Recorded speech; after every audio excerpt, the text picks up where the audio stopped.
Welcome everyone to Catalyzing Change Week. My name is Alicia and I will be helping moderate this session. With me I have Rana Dajani, Professor of Molecular Cell Biology at Hashemite University in Jordan. She's also a social entrepreneur and founder of We Love Reading. I also have with me Jamil Khateeb, which is a digital innovation and innovation consultant, as well as founder and general manager of Iftikhar Consulting. And last but definitely not least, I have with me Farah Taji, lecturer in entrepreneurship and strategy at the Brunel University in London, as well as research and project leader and trainer for social innovation. So please give a warm welcome to all of our speakers. Before we continue with the session, we're gonna watch a short video about Catalyst and what Catalyst does.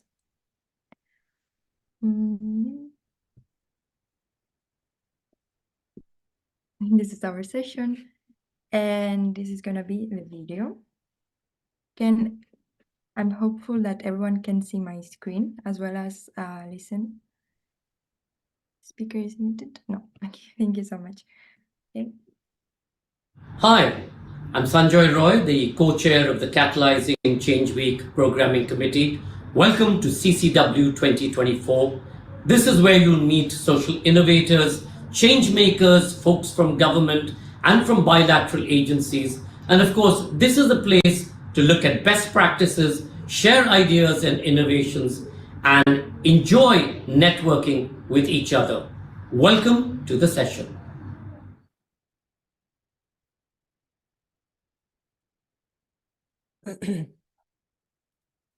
You're on mute, Alicia. Thank you, Rana. Now I'm gonna yield the floor to our speakers. So thank you so much, and I hope everyone enjoys the session. Thank you very much for the introduction, and thank you for my fellow panelists and joining, and all the people who are attending, and those who will listen to our video later on when it goes up on YouTube, so that the benefit will spread throughout the globe. I want to start from the lyrics of the song that was started at the beginning, and drawing upon the core values of Catalyst, which is people and nature at the center, co-creative mindset, collaborative leadership, humble audacity, and the spirit of generosity. What makes Catalyst unique is this what these values that actually we all share together, around the world to make change, to bring about change. And in that spirit, I am originally from Jerusalem, from Palestine, although I live in Jordan.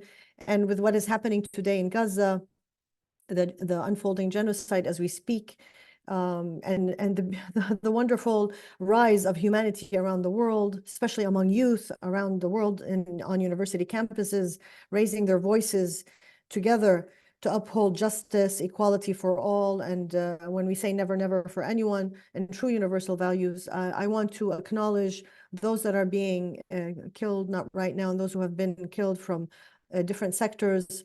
I want to acknowledge a 1 minute of silence in their honor.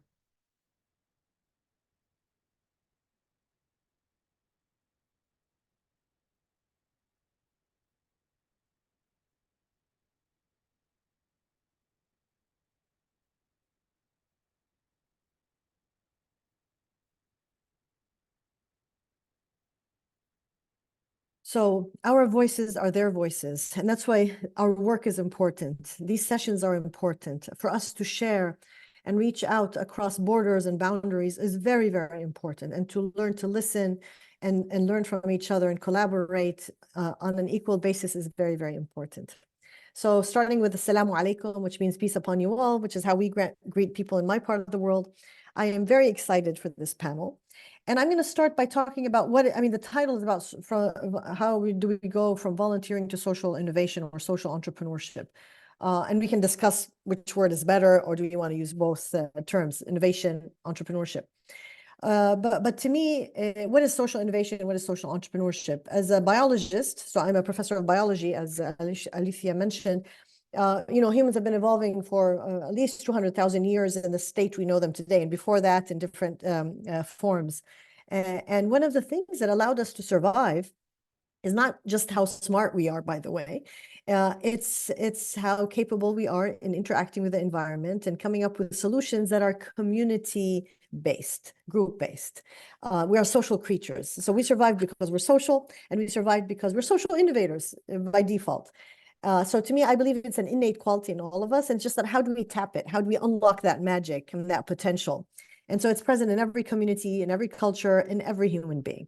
And so this is an invitation to all of you out there to join us so that we can change the world together. But then how do we unlock that magic? How do we unlock that potential? That becomes the very important question, because it has been buried with multiple layers of education, colonization, lack of confidence, the framework of work today. I mean, everything has kind of buried it. And we want to find it all over again. And I'm going to mention a few books as we go through this session today. So make sure you make notes and go read the books. Reading is very important. So one book I'm going to mention now is called Drive. It's a great book. Just Google Drive, you'll find it. And it talks about intrinsic motivation. You know, it talks about how as humans, the first thing that we did was try to address our basic needs. But then after that, we moved on to another stage. And in the past 500 years, this was connected to the Industrial Revolution. And so somehow we moved away from trusting our gut and being human beings at the core, which, as I said, we survive because we're social, we're community, we believe in ourselves, we solve our own problems, to a more framework of that's geared towards conditioning people to be fit for the Industrial Revolution, meaning to be fit to be factory workers, right? To obey orders. So if you look at the education system, that's how it was dissolved. Everybody's sitting in a place, they have to obey orders. To the factory worker, following after school, to go into the factory to follow orders, no discussion, no coming up with the strange, weird ideas, because that would disrupt the order. And that's the world we're in, right? And then people complain if people are not motivated, they want to quit. Then the mental health problems happen because of that. And one can go on and on. The trajectory of this kind of attitude or strategy that we have adopted in the past few hundred years. So I think it's high time we change that and go back to our more ancient way of working, which was driven, hence the book Drive, by our intrinsic motivation, not by extrinsic motivation. So extrinsic motivation is when I dangle a carrot or a stick. So I either want to give you a reward, so you do it for the reward, or you do it because you're afraid of the punishment. Both of those are extrinsic motivation, and they're not sustainable, and they don't make you happier. Either they make you more greedy, or you cower down and you're scared all the time. And both are bad as a human to develop and take care of the earth and take care of ourselves. So the more natural one is intrinsic motivation. And then, so that helps us formulate the question of how do I trigger that intrinsic motivation? Because when you have intrinsic motivation, then you have a passion to do, you have agency, you're doing something because you want to do it. And when you're doing something you want, you develop a passion. So from agency, you have passion. You like what you're doing, you enjoy it, and that leads to happiness. And so you become a happier person. And when you're a happier person, everybody around you is also happier. So that's very important. There's some research on that. There are some companies who are trying to adopt that, giving free time, go do what you want, but it's going against the current. Now that's in the workplace, but how can we take those learnings and then take it and adopt it or put it on the framework of social innovation? Because social innovation is typically the same, right? If I have an intrinsic motivation, meaning I care, I have agency, I want to solve the problem around me. And if I'm solving it, I have a passion because it's my kids, my community.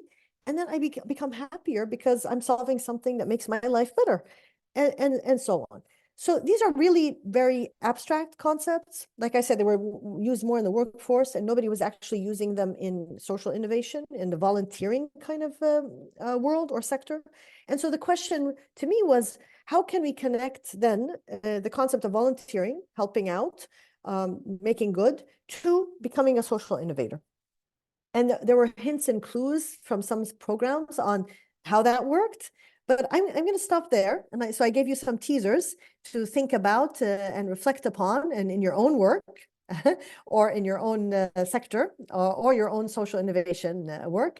And now I want to ask my panelists, And I'll start with either of you, that if you could share with me and the audience, for that matter, what is social innovation and how it relates to volunteering within your framework. You have Jamil, who works as an incubator for social innovators. And then we have Farah, who's an academic trying to understand what is social innovation and social entrepreneurship. So either of you who would like to start.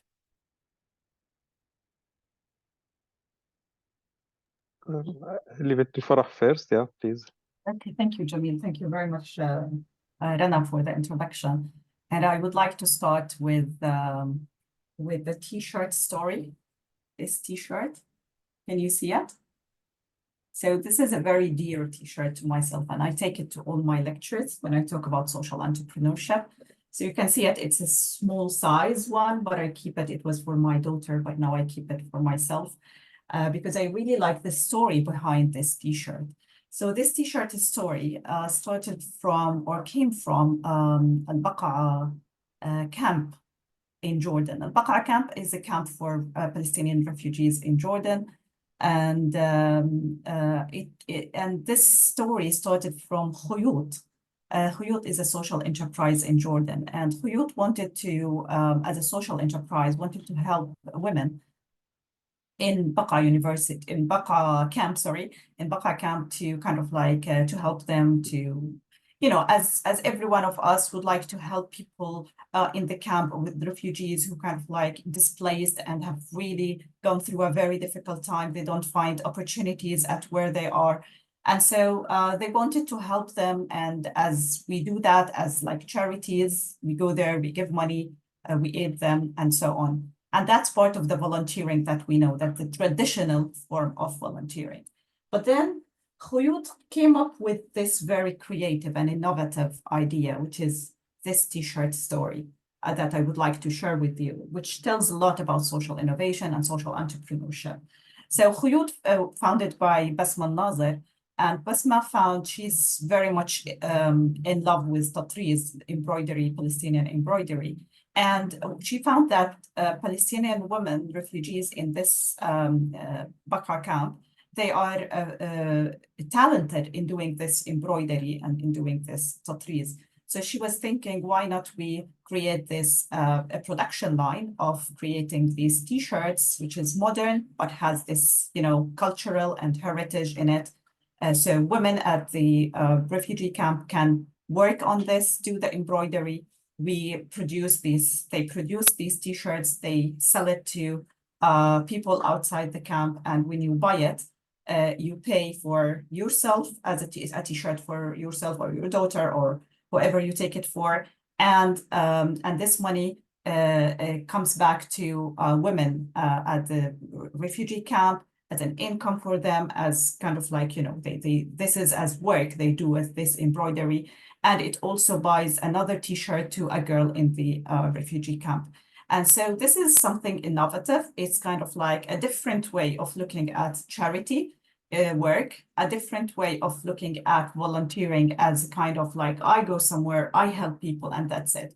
No, in social innovation, we go there, we collaborate with people, even though if they are in need, but they actually have lots of potential, lots of talents that we can kind of like work together, and they can get empowered by this. And so this T-shirt tells about empowerment of women at refugee camp. It tells about changing their life from being, you know, receivers of money to generating money for themselves, generating income, become financially sustainable through this social entrepreneurship and social innovation model that this social enterprise Khuyut came with. And from this story, I would like to say that social entrepreneurship is a way to solve societal problem, but in an innovative way, in a way that empower people, that we collaborate together. There is no difference between me and others, but we all work together to empower each other. So it's a win-win situation for everyone. And I would like to share just like a slide with you, just to show something related to volunteering. Where is volunteering? Where is social entrepreneurship? If you allow me to share now, okay.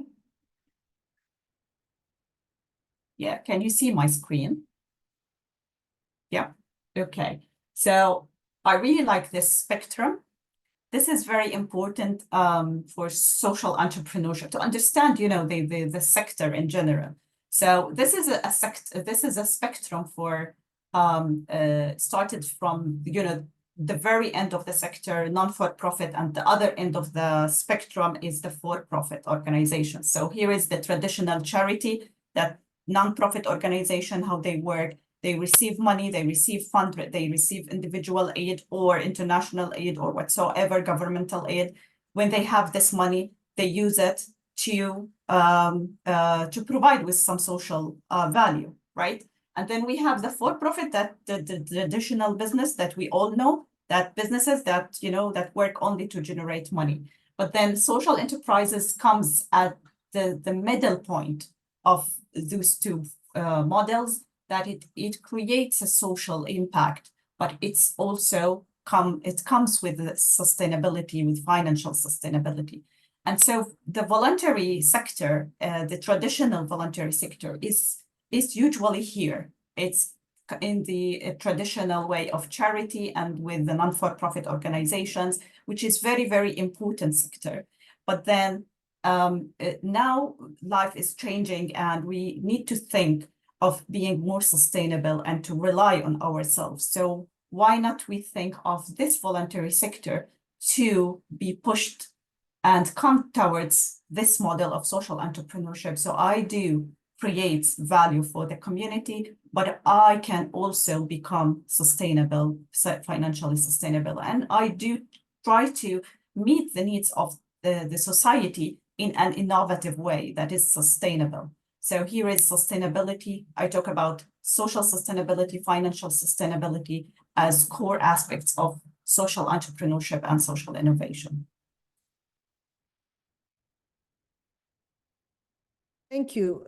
Thank you, Farah, for introducing how you look at social innovation and kind of starting to touch upon volunteering when you talk about charity. Jamil, could you share with us what is your perspective on social innovation, how it is related to volunteering? Okay, yeah, thank you. And thank you, Farah, for sharing this slide. I might get back to it while we're discussing. For me, usually, like when I started my work in the field of innovation, it was mainly innovation, whether usually was mentioned to businesses. But what I tried to move this, it's still for business, and I'm working for profit, but I have also this the social contribution, where I moved the definition from pure business innovation to responsible innovation, which would cover both the business aspect and the social aspect. So how this be defined in general, the innovation has three main components, if I would say, or three stages. The first one is identifying a real challenge, a real problem that interested to work on. And the second part is trying to solve this, to come up with creative way on developing or solving, overcoming this challenge.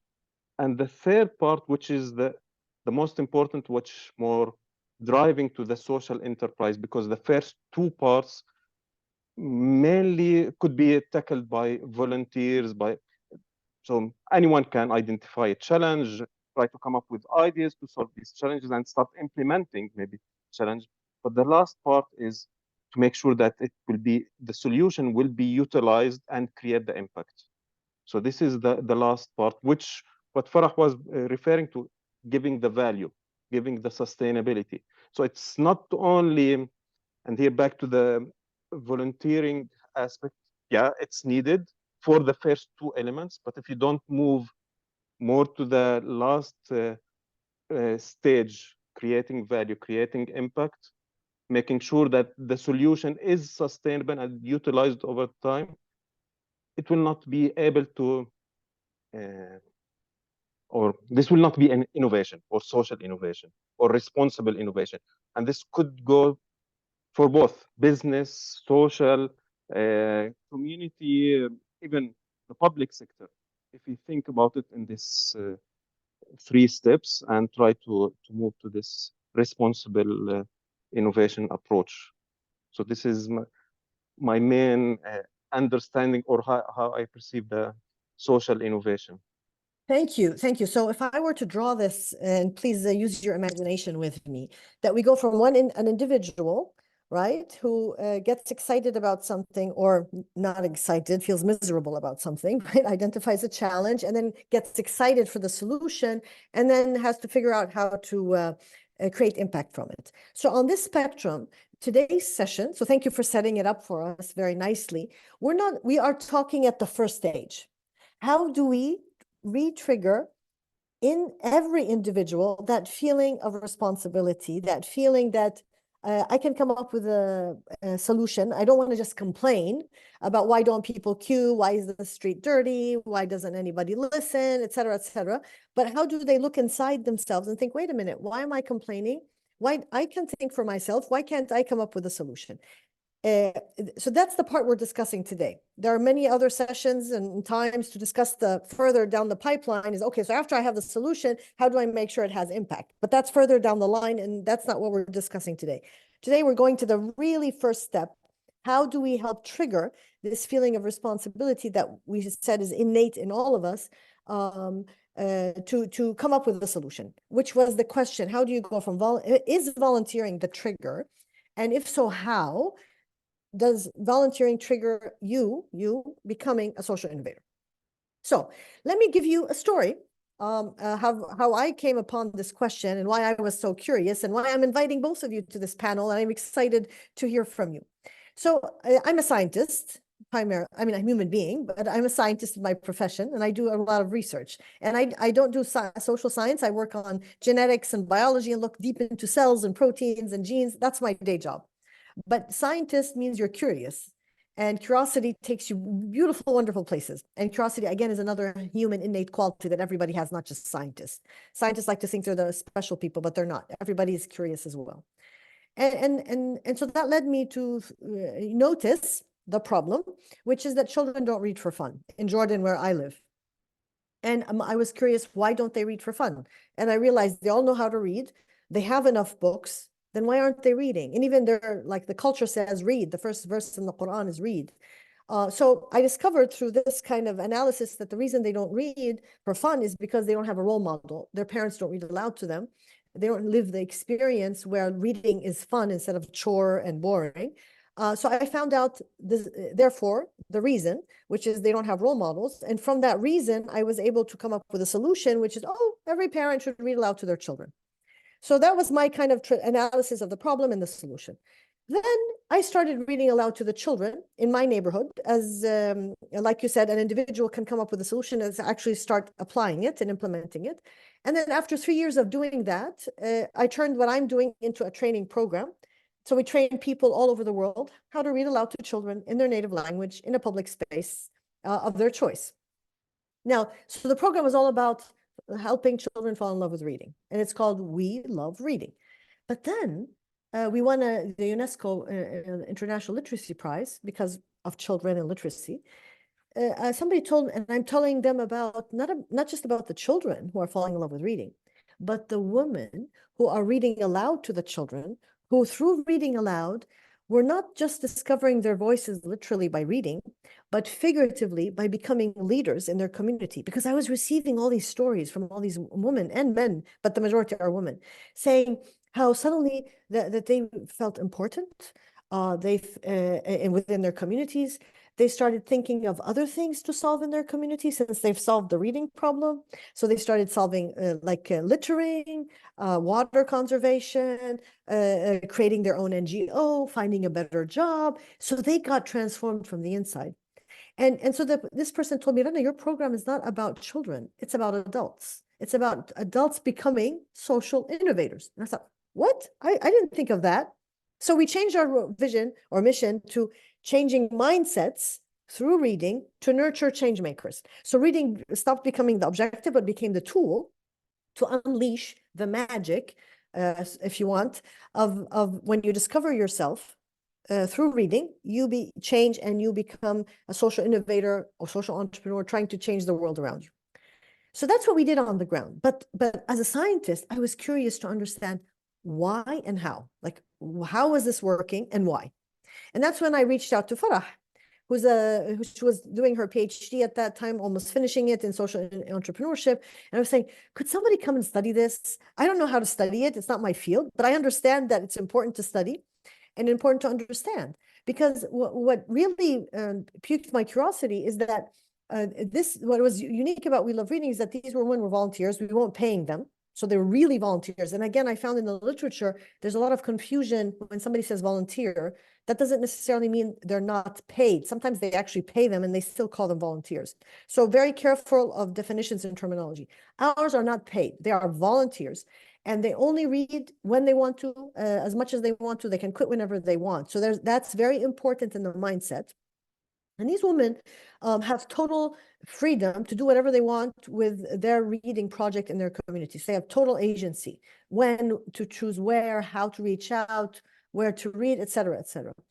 And it's through that we believe that that's where those women were discovering themselves because of that action. So I was curious for a researcher like Farah to come in and study these women and understand how the way they are volunteering in We Love Reading is unleashing that feeling of agency and ownership and becoming social innovators in their own right. Having said that, not everyone became a famous innovator, and that's not the point, right? The point is going in the first step. How do I go from feeling to complain and don't feel responsibility to feeling responsible? And that people have different pace in their lives on where they want to go, how much they want to go. And we cannot compare people to each other, because for some people, a little step like this, for others, that little step is this, it's huge. So it's about looking at each person individually to see how much they've progressed. And I was so excited that Farah agreed, and she collected a team, and they've been, for the past couple of years, have been working on this, and they just presented it in a conference. So I want to invite Farah to share with us this journey of discovery, how she went about it, some of the results that she had, so that we can all learn. Over to you, Farah. Thank you very much. I'm very excited to share with you this journey. It has been really very long studying this. And it's actually bigger than my son. So my son is 5 years now. So it's kind of like there are many things happened during that. And I would like to start from maybe the end when I was at the conference 2 or 3 weeks ago. I was in a conference on social entrepreneurship. It's an annual conference. I was in Switzerland, and it includes lots of high profiles and scholars, main scholars in social entrepreneurship, who they are not a lot in the world, but this was kind of like a place where all gathered. And I was talking to one of those scholars, and I was telling him about this research, and he was like, why do you consider volunteers going to read for people as becoming social entrepreneurs? And it was like, yeah, in the church, many people go and read for others, or that's something that can be done anywhere. So why do you consider that? How can you convince me of that? And I was like, you know what, that's a very good question. So let's start from the story, from the beginning. So first of all, we don't talk about any kind of volunteering, and that's very, very important. We need to highlight that what we have been studying is not any kind of volunteering. And this is, that's, I think, the main highlight. And then it's the context of where we have been studying that, it's also very special. So let me tell you about it. So first of all, this kind of volunteering is a way of We Love Reading, do the training at the beginning for volunteers. And this training is kind of like to train those women, we were talking about women volunteers in specific, on how to establish their own libraries in the neighborhood. And this is not only to go at a place and read for children, but also to start from scratch. So how those women can, mobilize all the resources around them, and each one live in a different neighborhood with different circumstances, how they can gather the children, how they can do this project, announce for it. So they need to do everything, and then they own this library.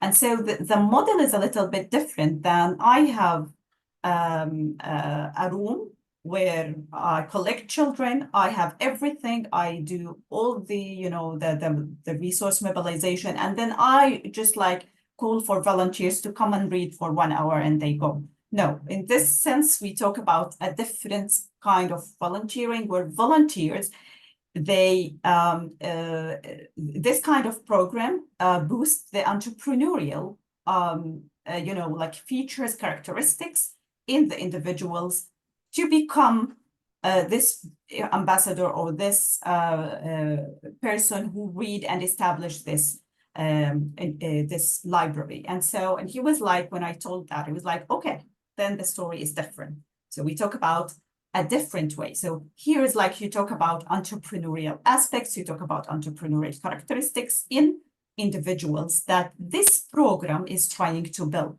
And then you can kind of like, okay, talk about it from a different way. And you can think, oh, maybe this voluntary experience can lead to social entrepreneurship. And here we talk about intentions. We don't talk about practice. We talk about the path from volunteering to social entrepreneurship intention. And then the context. So we talk about the context of Jordan. We talk about context of women in Jordan. And this program and these women who we have been studying, they came from different areas in Jordan, from rural areas, from urban areas, from different areas. And some of them came from camps, refugee camps. And so we talk about very different circumstances. They have gone through difficult times, many of them. And some of them, they have never been doing any work, or they have been, working. The education level is very different. Some of them well-educated, some of them having so it's very different. And we talk about the context of Jordan. So this kind of all of this presents an interesting context to study.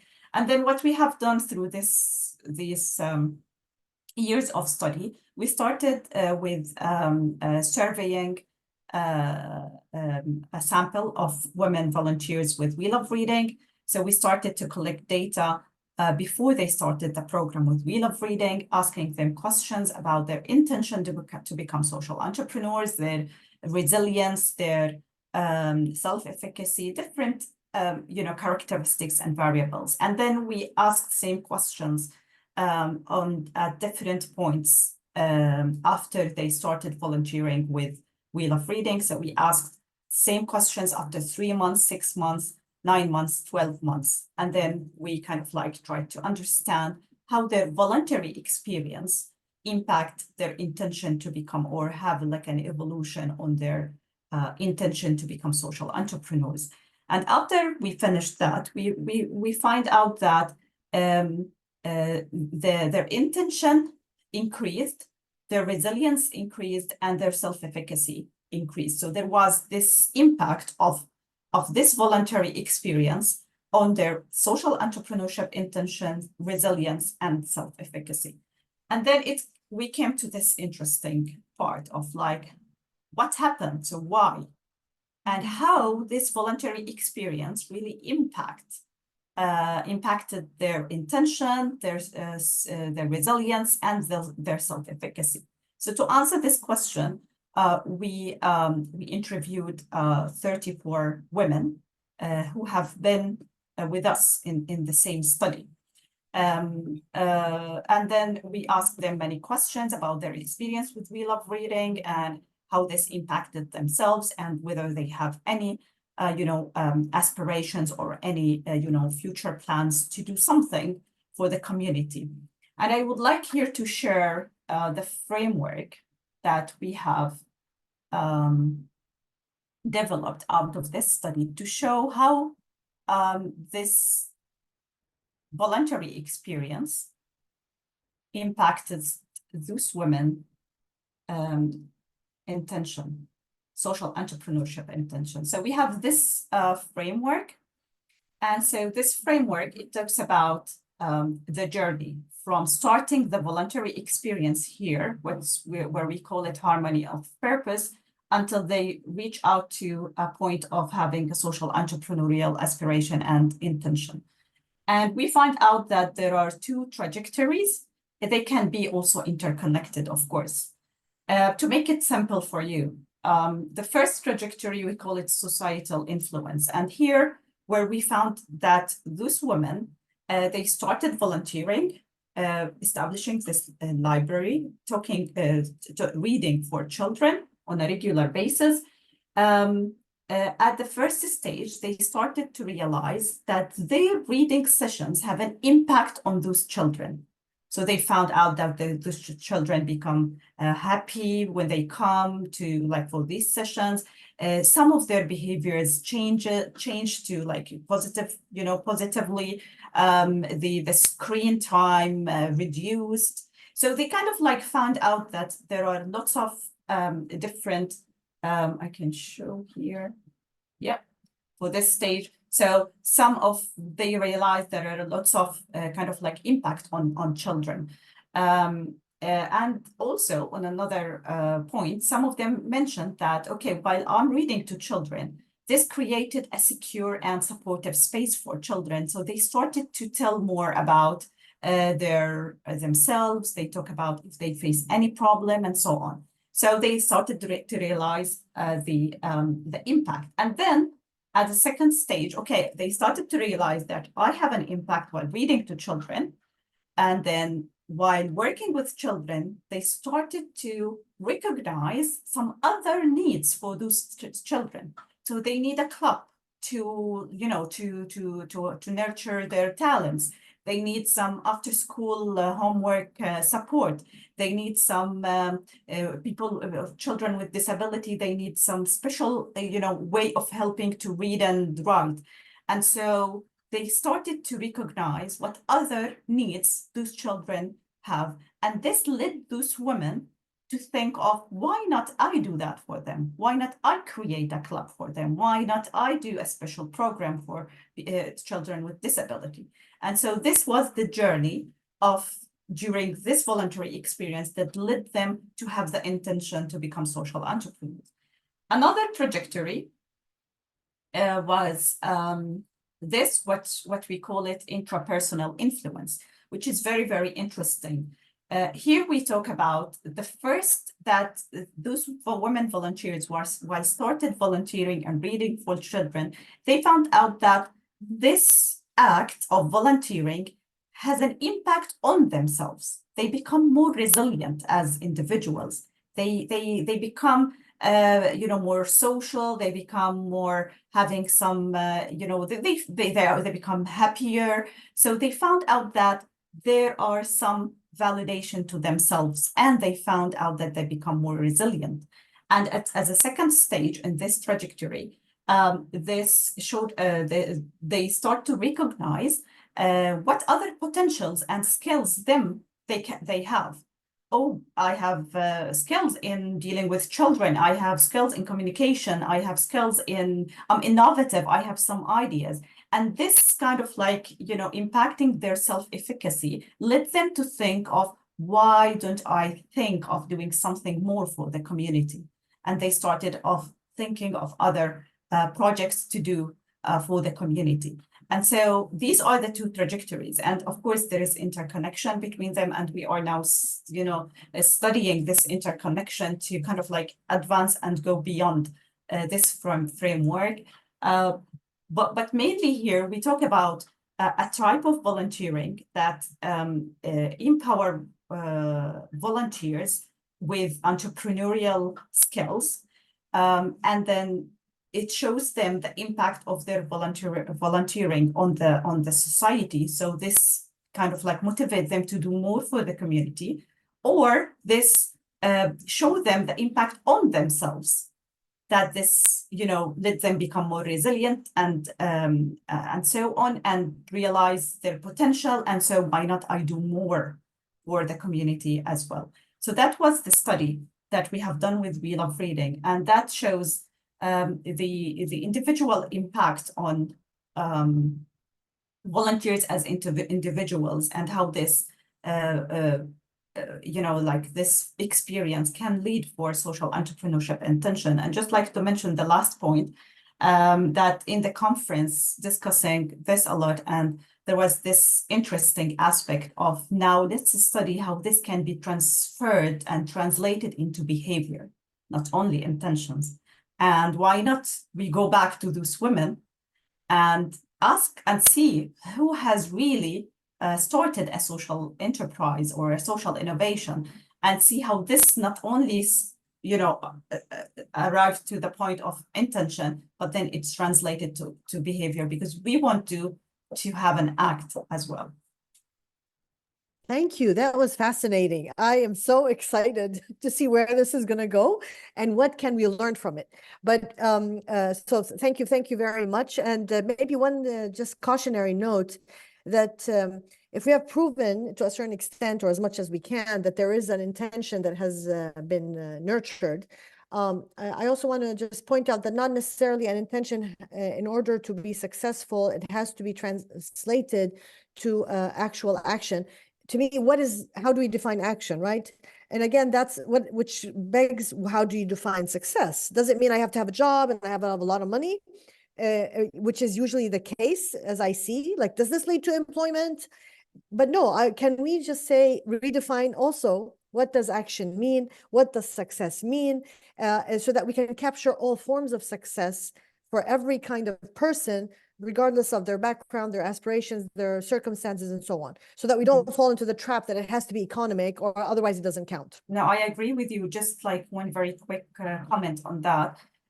It's very important, especially for social entrepreneurship, when we talk about this, to define it based on the context, because every context is different. So maybe the definition of social innovation for those women in Jordan is different than for other women in other contexts. So that's very important to make our definition related to our culture, to our, to our region, to our context, which would make really more sense to when defining success and when defining, as you said.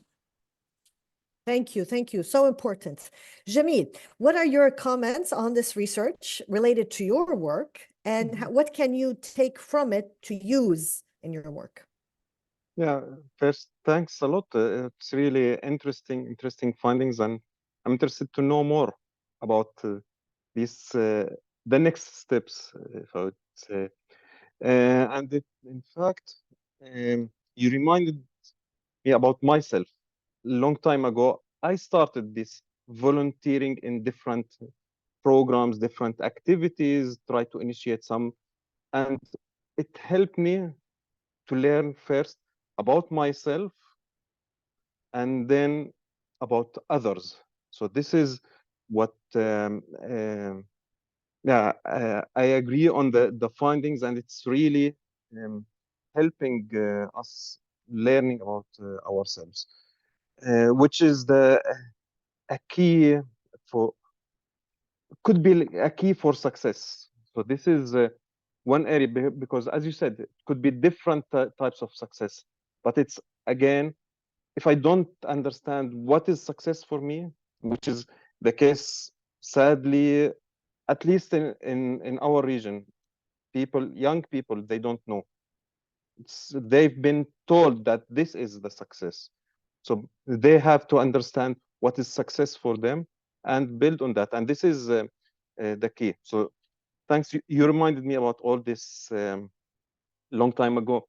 But and I see it also, and I'll start to observe this with different programs and social enterprises, how they started with some refugee camps, and they grew in maybe in different directions because they understand what they want to do.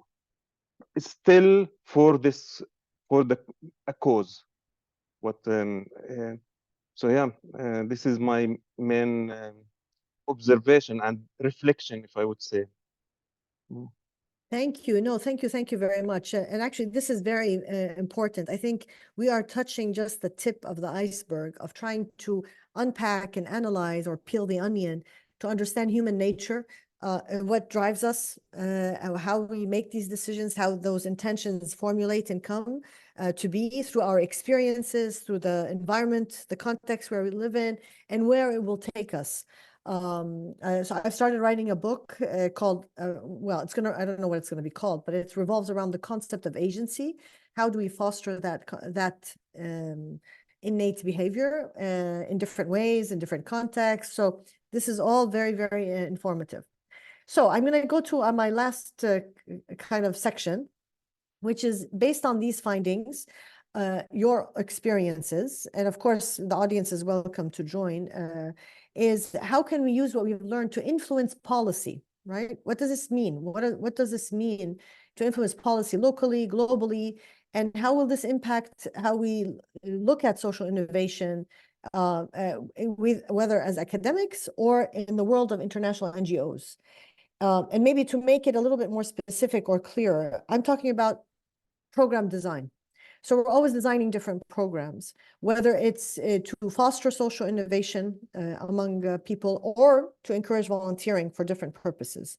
So what can we learn from this in terms of designing, supporting, helping, both under humanitarian conditions and development conditions, to help advise going forward?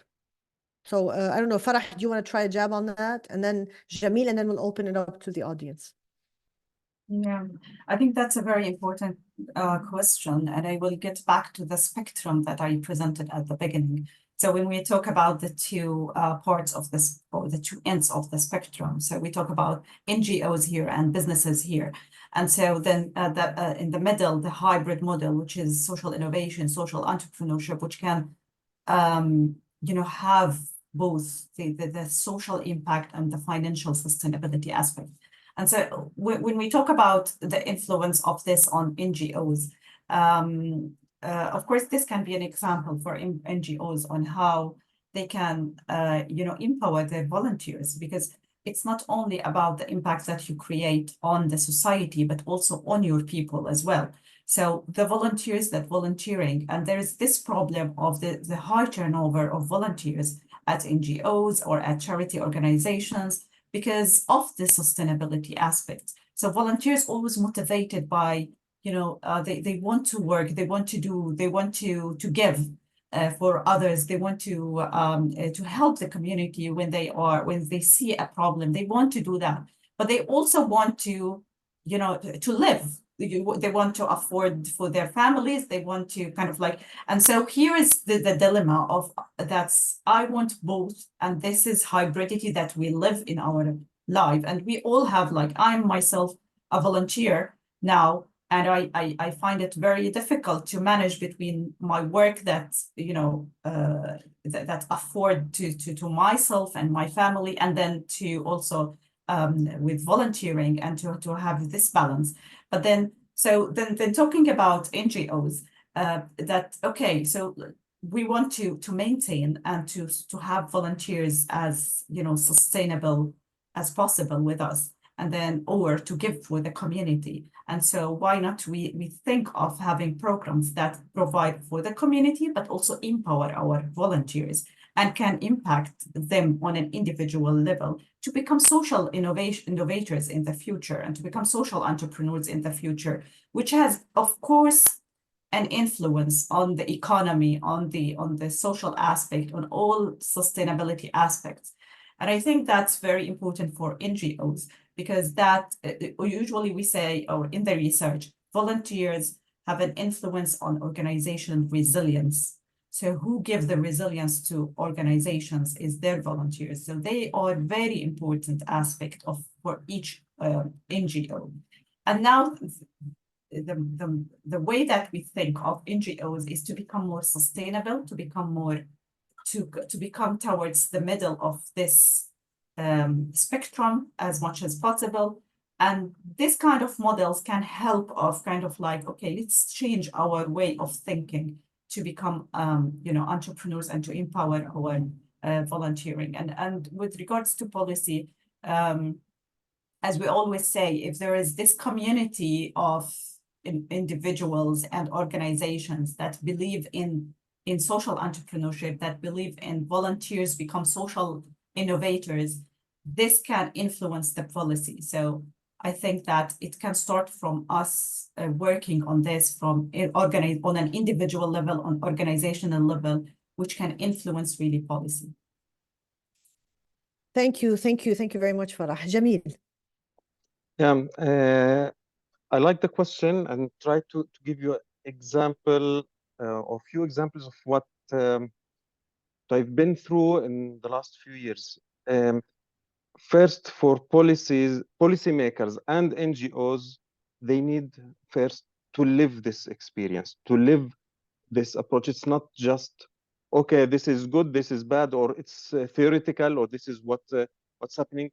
If they don't live, experience this, both the voluntary work and the social aspects and giving back to the community, they would not understand what are there behind all this. I worked in Jordan with two different ministries for two different programs. One ministry, the people from that ministry did not get involved in the program, or they saw, yeah, it's nice to have, it's good for youth, but the team, they were not involved.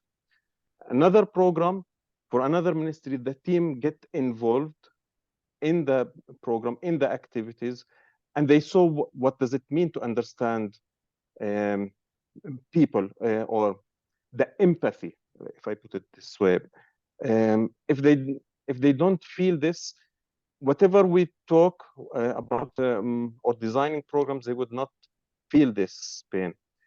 And another example for another program, it's more into CSR programs for companies. It's letting them develop their work with the community, but focusing on this empathy approach. So it's not just go and have fun, or it's not the sympathy, it's more to let them understand the empathy with these people. This will improve very much when they work back to, whether as a company or for the policymakers. So these are very important, and this is, for some reason, no one is moving to this direction or just telling them. They might not know about this, that they need to practice. So as Farah mentioned, we are living the world. It's our lives. We get busy with our work, our families, but so we forget about this. So we need some people who would initiate and discuss into this aspects with the policymakers, with the companies, in order to help them. And this is also for the NGOs. Sadly, some NGOs either go to one direction, so they move to one or the other. That's why I like the diagram what Farah showed. So this is my key message for the policymakers, if we can help with this. Thank you very much for both of your inputs. And maybe I'll share mine and then see if there's anyone in the audience who would like to share or comment before we close. But to me, what I see as a learning lesson from understanding how particular types of volunteering can stimulate a feeling, the intention of social innovation.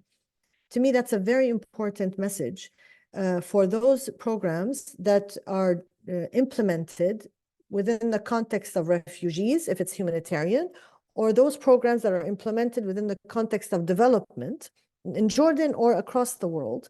Most of those programs are designed not locally. They're designed by the West in an ivory tower, either by academics or international NGOs who don't even, really have not grown up in the culture, don't understand the culture, have not gone through the experiences, with all good intention, of course, and they come and implement them. And they do not always achieve the impact that they were designed for, or they may, but it would be so expensive to implement them in a sustainable fashion, that they're useless.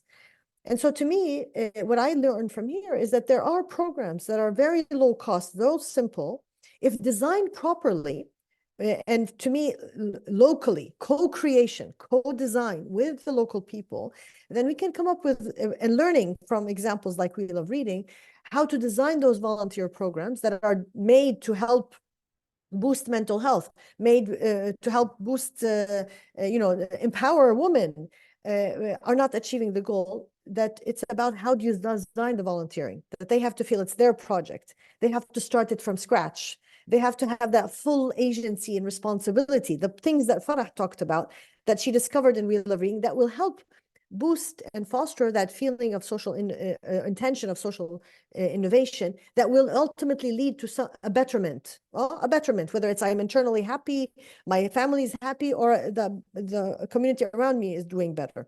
So if we understand what are those, then we can design maybe toolkits or resources for organizations that are planning to develop programs to help for humanitarian and development, to take into consideration these points that we have learned from We Love Reading, to make sure that they're included in their design so that they design better and implement the programs better. To me, that's the lesson. I haven't seen much of that in the literature, whether for development, from a pure developmental approach, or even academic approach. Like, what is this toolkit? What is it that we have to include to ensure that those who are using it come out with a much more internal intention of a feeling of a mindset of I can, a feeling of responsibility, a feeling of agency. I would like to just ask, I know we're almost over. If anyone if there was anything in the chat, I think there was one comment. There's a lot of comments, but if anyone has a question, or please raise your hand. And if not, we'll end. So let me see, is there anyone out there who would like I'd like to just say I'm Betsy, and I'd like to just say that I am right now designing a volunteer orientation for an urban farm in Florida, and you have just changed my curriculum. So thank you so much. Have a great day. Thank you. And if you need any more, brainstorming, please reach out to us. We'll put our emails in the chat and you can reach out to us. Thank you for being here. We need each other. We learn from each other. We get inspired by each other, and we learn lessons of what to do and what not to do together. All right. If there are no more quick questions or quick comments, I'm trying to read.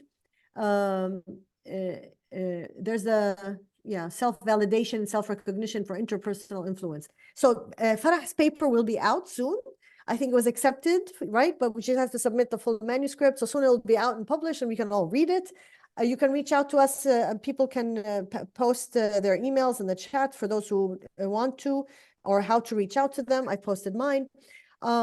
Maybe one last 30 seconds of advice. I always like, when I get excited, I want a piece of something I can go back and do. So Farah and then Jamil, if you want to give us one piece of advice for the audience, what to go back home and do. All right. So just one point, while Elizabeth, I think she was talking about her volunteering program, I was writing how this framework can be transformed into entrepreneurial volunteering. So same thoughts on how we can take this forward to other volunteering programs. So thank you for mentioning that, and I'm happy to discuss it further with you, Elizabeth, if you want. So my last thought on that, I would like to share one quote from Muhammad Yunus. He once said, human beings are much bigger than just making money. So we can do more. Volunteering also is something to do for the community, but it can be sustainable. So I would add to this that we can do more than just making money. We can do more for the community, and let's do that, because we need to do that. And volunteers can also do for the community while being, sustainable, and do some sustainable work through this form of social innovation and social entrepreneurship. And I would like to mention as well that I'm starting a project with Jamil Ibtikar, and the German Jordanian University, Dr. Abdurrahman Zuraiq, and other colleagues at Brunel, and Dr. Yafa Shanik from London University. And this project will be working on social entrepreneurship, ecosystem, and community in Jordan. And I was happy to find Catalyst as like a family and a place where can support as a support system for this kind of projects. And I'm sure that others have other projects that can find, you know, like a support system like a Catalyst. Yeah, and I'm happy to share more about this project once we start working on the ground, and maybe we can keep, you know, updating other people. And if anyone have any ideas or like any would like to join this kind of project, I'm happy to discuss it further, and please reach out to me. Thank you, Farah. Jamil. Yeah, I will keep it short and quick. Where just start doing it, start working, implementing what you believe in. You'll face challenges, but there are, as long as you believe in yourself and you believe in what you are doing, it will happen. Thank you very much, Jamil, and thank you, Farah. Thank you, Alithia, and all the Catalyst staff and secretariat for supporting us, and thank you for the audience for being with us and staying a few minutes over. I want to end with, there's a saying by Prophet Muhammad that says, everyone is a guardian. So each one of us has a responsibility to take responsibility and to have the agency and to make a difference. And as a scientist, I always quote the theory of chaos theory in physics. When a butterfly flutters its wings, it moves the wind a centimeter. There's change beyond time and space you can imagine. So like Jamil said, trust yourself, be the change you want to see in the world, as Gandhi said, and together we will change the world. Thank you very, very much, and have a great day. Thank you. Thank you. Thank you. Thank you everyone for joining this session. I have left some links in the chat for our social media as well as a feedback form that we encourage you to fill in. And yes, thank you very much for our speakers. And yeah, thank you. And join Catalyst. Join Yes, enjoy. Catalyst. Join it. Yeah. Thank you very much. Thank you Bye. so much. Thank you. Goodbye. Bye.